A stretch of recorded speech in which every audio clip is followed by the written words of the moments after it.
চুরি হওয়ার পর আমার সন্দেহ সব থেকে প্রথমে তোমার উপরেই হয়েছিল। তুমি কি বলছো আমি ঠিক বুঝতে পারছি না অনুভব। আমি চোরকে চিনব কি করে? আমি যদি চিনতাম তাহলে তো আমি জানিয়ে দিতাম।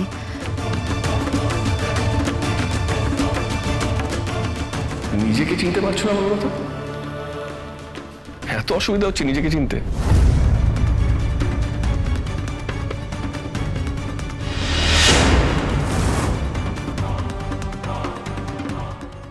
অনুভব কি বলছো তুমি? ভুল কিছু তো বলিনি, বলো তো। নাকি বুঝতে অসুবিধা হচ্ছে? আর একটু ক্লিয়ার করে বলবো? তোমার মাথা খারাপ হয়ে গেছে? তুমি বলতে চাইছো ঠাম্মির গয়না আমি চুরি করেছি? যদি নাই চুরি করে থাকো তাহলে তোমার টাটকা আঙুলের ছাপ সেখানে পাওয়া কি করে গেল?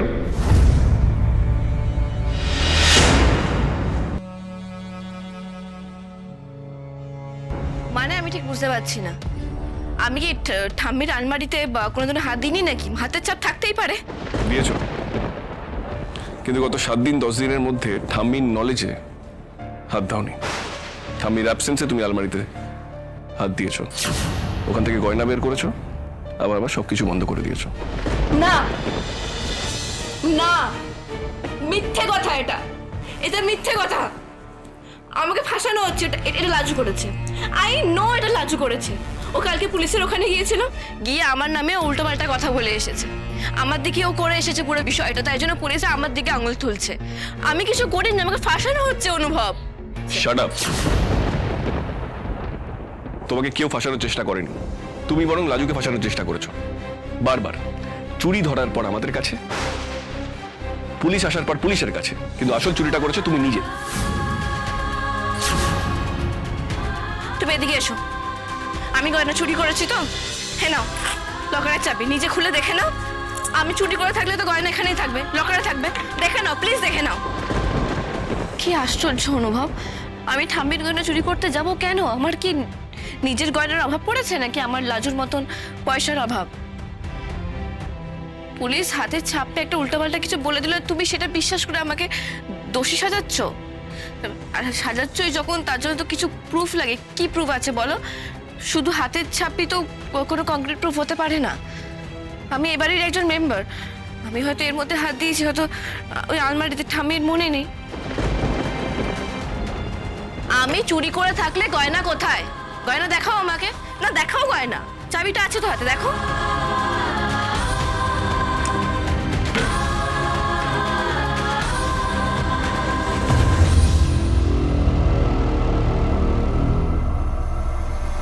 বনলতা,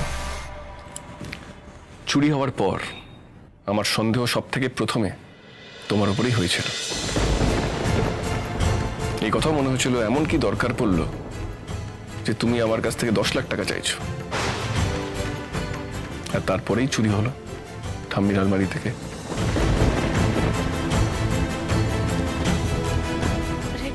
আমি তো তোমার কাছে টাকা দিয়েছিলাম আমার নতুন কিছু গয়না কেনার জন্য, আমি তোমাকে বলেছিলাম।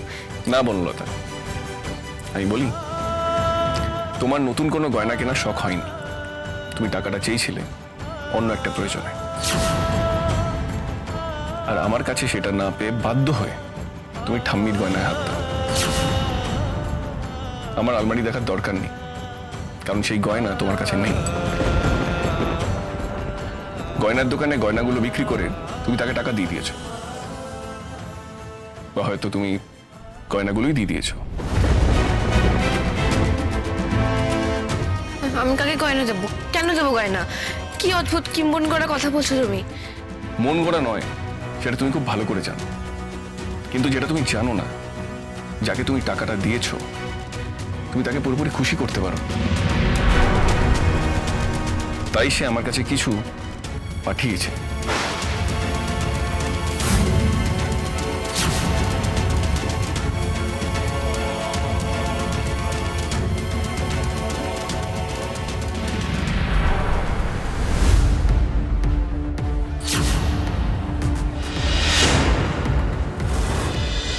এই সেই ময়ূক, তাই তো?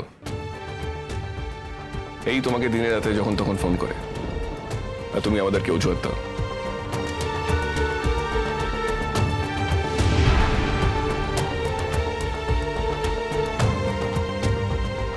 তোমাকে সব বলছি অনুভব, আমি তোমাকে সব বলছি। আমাকে একটু সময় দাও, কিচ্ছু গোপন করবো না। আমি তোমাকে বলতে চেয়েছিলাম। এখন তোমার সবকিছু শোনার আমার প্রয়োজন নেই বনলতা, তোমার সবকিছু শোনার আমার ইচ্ছেও নেই। তোমার যখন বলার কথা ছিল তখন তুমি চুপ করেছিলে, কিচ্ছু বলনি। বরং তুমি একটার পর একটা অপরাধ করে গেছো। আমাকে ঠকিয়েছো, সুদেবকে ঠকিয়েছো, লাজুকে ঠকিয়েছো, আমার পরিবারকে ঠকিয়েছো। তোমার জন্য কেবল আমাদের চারজনের জীবন ছারখার হয়নি, লাজুর পরিবার, তার বাবা মা, আমার পরিবার, সুদেবের পরিবার, সবার জীবন ছারখার হয়ে গেছে। সকলের জীবনে অশান্তি এসেছে তোমার জন্য, শুধু তোমার কারণে। এত কিছু করার পর যখন তুমি হাতে নাতে ধরা পড়েছো, তখন আমাকে আর ভেঙে বলার দরকার নেই। কি হয়েছিল আর তুমি কি কি করেছো আমি সব বুঝে গেছি। প্লিজ অনুভব, প্লিজ প্লিজ আমার কথাটা শোনো। হ্যাঁ, আমি ভুল করেছি, অনেক ভুল করেছি, অজস্র ভুল করেছি জীবনে। আমি ময়ূককে চিনতে ভুল করেছি, আমি তোমাকে সবটা বলে উঠতে পারিনি। কিন্তু এখন আমি কি করব বলো? ইটস আ ফ্যাক্ট যে আমি ময়ূককে ভালোবেসেছিলাম, খুব ভালোবেসেছিলাম। ওর মা বাবার ওকে পছন্দ ছিল না, তুমুল আপত্তি করেছিল। তাই আমি বাধ্য হয়ে তোমাকে বিয়ে করতে রাজি হয়েছিলাম। কিন্তু বিয়ের পর যখনই আমি সুযোগ পেলাম তখনই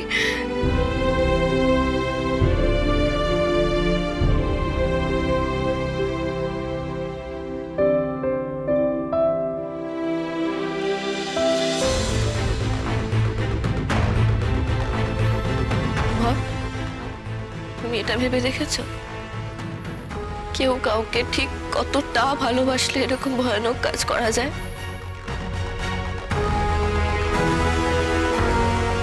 আমি ঠিক করে নিয়েছিলাম যে বাপি মা এই জোর করে যে আমাকে বিয়েটা দিচ্ছে, এই বিয়ে আমি অস্বীকার করব। আমি ময়ূকের কাছে ফিরে যাব। এই ডাকাতিটা আমার সামনে পালাবার একটা সুযোগ করে দেয়। আমি ওকে বলেছিলাম যে ময়ূক, আমি বিয়েটা আটকাতে পারছি না ঠিকই, কিন্তু আমি এই রিচুয়ালস মানি না। আমি ওকে বলেছিলাম অনুভব, জানো তো, যে আমি জীবনে কোনোদিনও কাউকে লাইফ পার্টনার হিসেবে মানবো না ও ছাড়া। আমি ওকে বলেছিলাম যে আমি পালিয়ে যাব, আর আমি পালালাম। আমি আমার কথা রাখলাম, কিন্তু